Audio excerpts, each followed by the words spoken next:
ঠিক আছে, কোনো কাকো আপুনি পইচা দিব নালাগে, ঠিক আছে। ৰেজিষ্ট্ৰেশ্যন ফ্ৰী হয় একেবাৰে, ঠিক আছে। আৰু কোনো এনৰলমেণ্ট বস্তু নাই।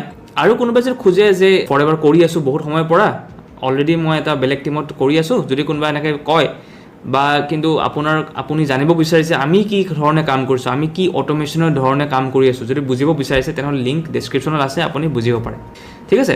চ' ফৰএভাৰ লিভিং প্ৰডাক্টছ আমি এতিয়া ইয়াৰ বিষয়ত ক'ম, ঠিক আছে। ফৰএভাৰ লিভিং প্ৰডাক্টছ যে এটা ডিৰেক্ট চেলিং কোম্পানী হয় এইটো, ঠিক আছে। এইটো কোনো আপোনাৰ জব নহয় বা আপুনি এইটো চেলাৰিড কোম্পানী নহয়।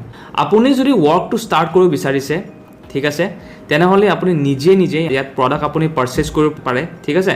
আৰু কেনেকৈ এই প্ৰডাক্টটো কেনেকৈ কাম হয়, ছিষ্টেম কেনেকৈ চলে, এই সকলো কথাখিনি আপুনি বুজিব পাৰে, ঠিক আছে, আমাৰ ছিষ্টেমৰ থ্ৰুদি।